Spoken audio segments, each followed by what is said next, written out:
he was, I don't think his family would characterize it this way. They tend to downplay things, but he was homeless. I mean, what we would call homeless today. He was a vagabond, I guess he would probably have said, but he lied his way into the Navy when he was 17. And came home on leave.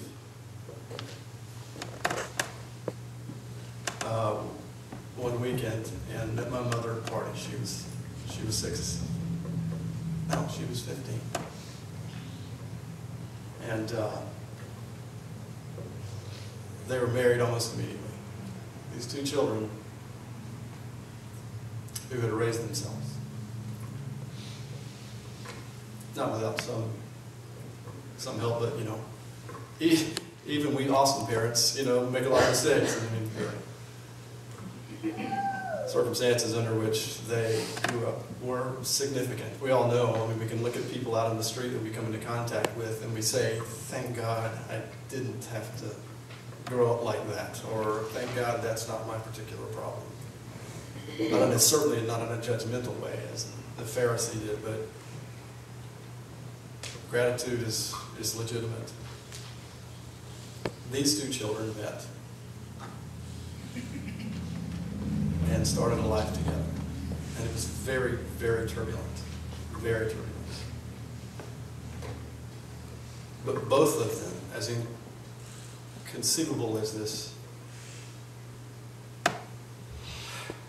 will seem, they were both believers in Christ. They had nothing but that tenuous thread.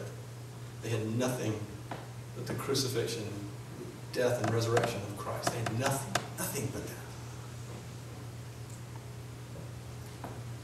So, possibility that these people could have ever judged anyone. They couldn't.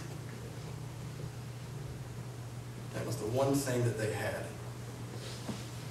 That doesn't, as you know, instantaneously mean that you're Kirk Cameron. You know, Kirk Cameron's not Kirk Cameron. We go through this process of change. The potter's wheel grinds slow but exceeding fine.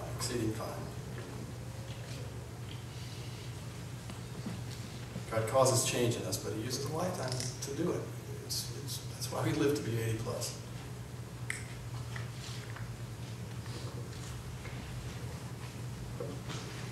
My mother, after coming to a place where she felt she needed to protect herself because the violence that my grandfather had taught my father began to come out in my father. He made horrible mistakes. He was a philanderer. He was just a radical drinker.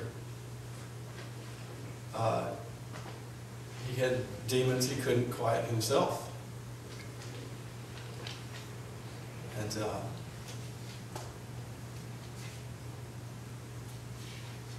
they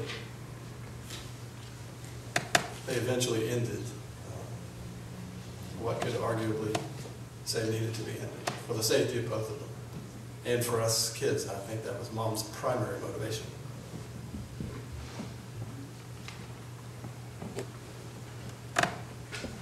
That's when she struck out on her own with her kids. 4 of us at the time. My mother, this tall, elegant beauty, virtually no education, yet so intellectually curious, articulate, and with no training almost of any kind, and yet this sort of nobility about her. Radically flawed, we all know. My mother, and we know each other, and there's nobody perfect. But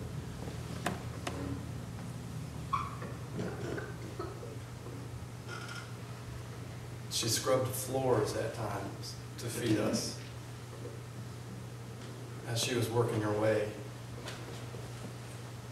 into stability in adulthood. Scrubbed floors. My my mother.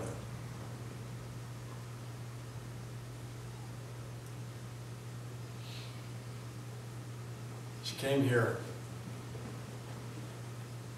because she met my other dad. He will be my dad until I'm dead. William Henry Wilson. I can't say his name or see a picture of him without crying. I love him. Always going to love him. Ain't going to change. So there it is.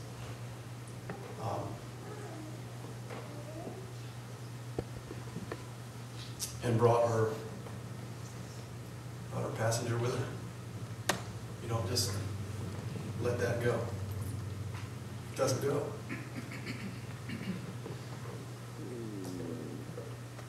She came into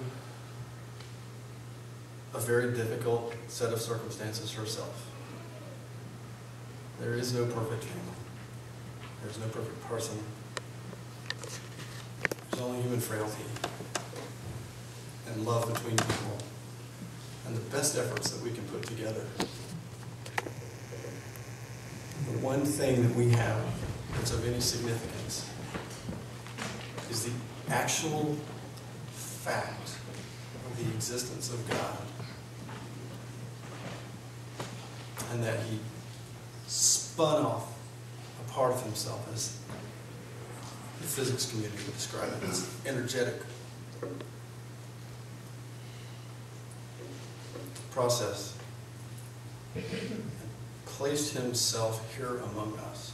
God of all time and space, came here, put on flesh, the same flesh that He had put us into, and told a story and put it in an anthropomorphic description that makes us able to understand who He is.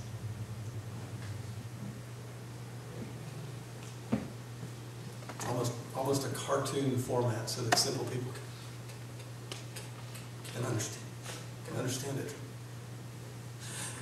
Like my mother and father. And they did. They understood it. That's all they understood, if they understood it. You can't not. It's so simple.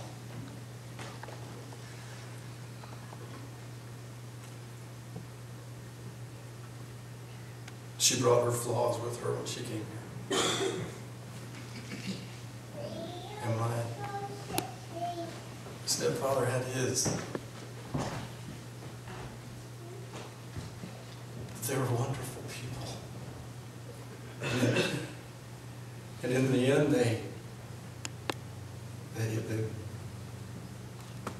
lost control of the wheel. And that ended too. It didn't end for me. That's my brother right there. And I love him. And I love his honorary sister too. I do love her.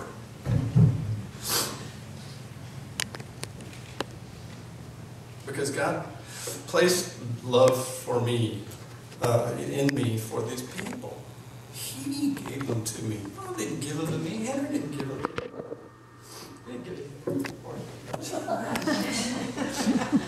Somebody got any Kleenex? Who's got any 35 minutes? I actually thought about bringing that in a bucket.